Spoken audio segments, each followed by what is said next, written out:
नमस्कार दोस्तों, मेरा नाम है मनीष भारती और आप देख रहे हैं संस्कृति आईएएस यूट्यूब चैनल।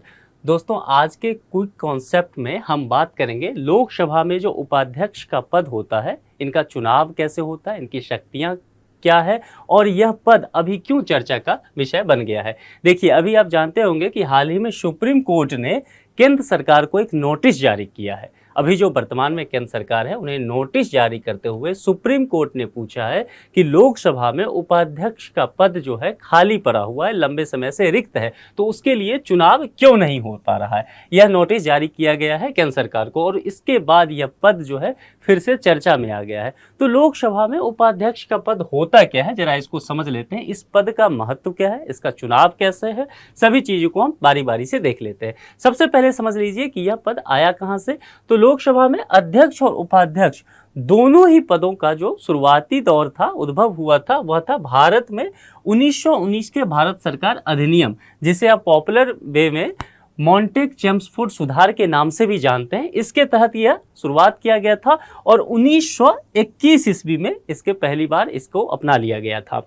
और संविधान के अनुच्छेद 93 के अनुसार लोकसभा जो है अपने कार्यकाल, जब लोकसभा का शुरू होता है, तो अपने 2 सदस्यों में से एक को अध्यक्ष चुनती है और दूसरे को उपाध्यक्ष चुनती है, ताकि सदन के कार्यवाही जो है उसको वो सुचारू रूप से चलवा सके।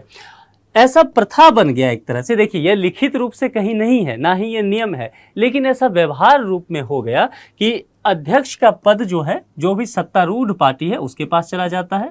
ठीक है, क्योंकि इसका चुनाव हुआ तो सत्तारूढ़ पार्टी जो आई उसके पास संख्या बल अधिक है, तो चुनाव में वही जीत गई, तो उसका अध्यक्ष हो गया। उपाध्यक्ष के लिए ऐसा कर लिया गया था कि 11वीं लोकसभा से ऐसा देखा गया, यह प्रमुख जो विपक्षी पार्टी होती है, तो विपक्षी दलों के सदस्यों में से किसी एक को चुन करके उपाध्यक्ष बना दिया जाता है। ऐसा व्यवहार रूप में देखा गया। यह कोई रूल नहीं है और ऐसा भी नहीं देखा गया है कि लगातार ऐसा हो ही रहा है। अब देखिए, उपाध्यक्ष का चुनाव कैसे होता है, जरा इसको समझ लेते हैं। अध्यक्ष का चुनाव तो हम सब समझते हैं, उपाध्यक्ष का चुनाव किस तरह से किया गया है इसको समझ लीजिए। लोकसभा का जब कार्यवाही शुरू होती है, कामकाज शुरू होता है, तो सबसे पहले अध्यक्ष को चुन लिया जाता है, जितने भी सदस्य होते हैं उनमें से। जब अध्यक्ष का चुनाव हो जाता है एक बार संपन्न, उसके बाद जो है उपाध्यक्ष का चुनाव किया जाता है। उपाध्यक्ष का चुनाव करने के लिए अध्यक्ष के द्वारा तिथि जारी की जाती है। वह एक डेट जारी करते हैं कि इस दिन जो है अब उपाध्यक्ष का चुनाव किया जाएगा। और अध्यक्ष की तरह उपाध्यक्ष आमतौर पर लोकसभा के कार्यकाल तक ही अपना पद धारण करते हैं। 5 साल अगर मान लीजिए लोकसभा का कार्यकाल है, तो अध्यक्ष भी है जो 5 साल के लिए बने हैं, कार्यकाल जब तक रहेगा लोकसभा का। उपाध्यक्ष भी उतने ही समय तक के लिए रहते हैं। उपाध्यक्ष जो है अपना पद छोड़ना चाहे, यदि त्याग पत्र देना चाहे अपने पद से, तो उसके लिए क्या क्या स्थिति है ये समझ लीजिए। यदि वह लोकसभा के सदस्य नहीं रह जाते हैं किसी भी कारण से, तो फिर तो खुद ही वो अपने पद से विमुक्त हो गए, उनका इस्तीफा स्वीकार कर लिया जाएगा। यदि वह अध्यक्ष को, जो भी अध्यक्ष हैं, उसको लिखित रूप से अपना त्याग पत्र दे दे और उनका त्याग पत्र स्वीकार कर लिया गया, तब भी वो अपने पद से विमुक्त हो गए।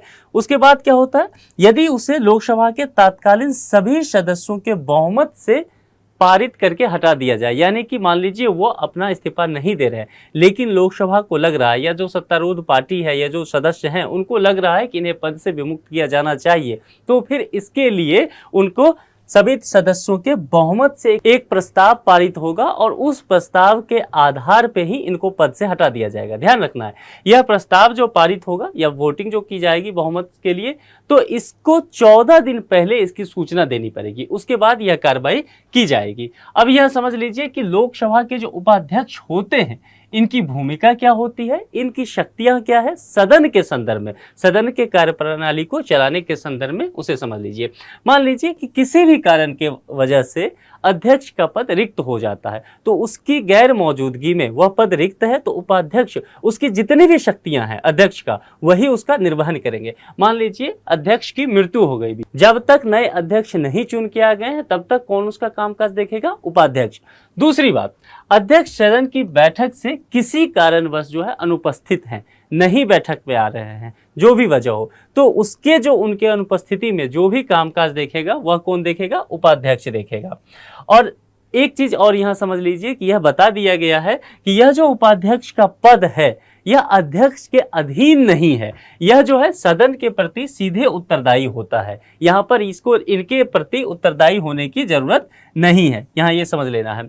अब यहाँ समझ लीजिए कि संसद के दोनों सदन भी होते हैं, तो दोनों सदन की कभी बैठक हुई संयुक्त रूप से और उस बैठक की अध्यक्षता वैसे तो अध्यक्ष करते हैं, लेकिन अध्यक्ष किसी भी कारणवश से अनुपस्थित है, बैठक नहीं ले रहे हैं, तो उस कंडीशन में क्या होगा, जो भी उपाध्यक्ष होंगे वह उपाध्यक्ष ही उस सदन की अध्यक्षता करेंगे, यानी कि दोनों सदनों के संयुक्त बैठक की अध्यक्षता करेंगे।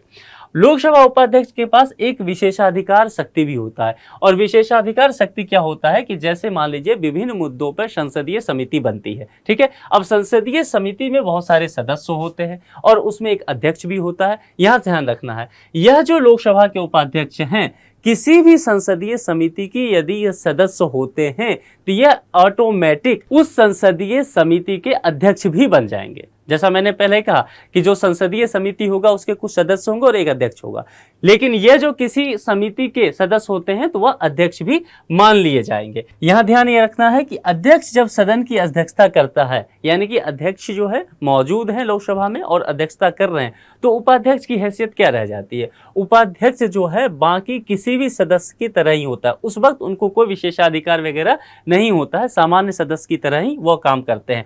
यहाँ ध्यान रखिए कि वह सदन में बोल सकते हैं, किसी मुद्दे पर अपनी बात रख सकते हैं, कार्यवाही में भाग भी ले सकते हैं, और कोई भी प्रश्न यदि आता है उस पर मतदान की जरूरत है तो वह उस पर मतदान भी कर सकते हैं।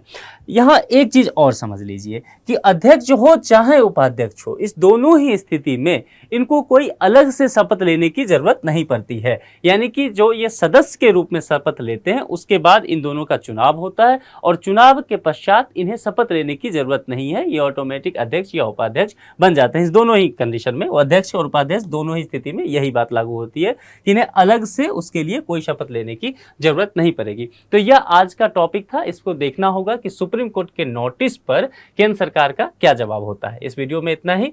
Thank you.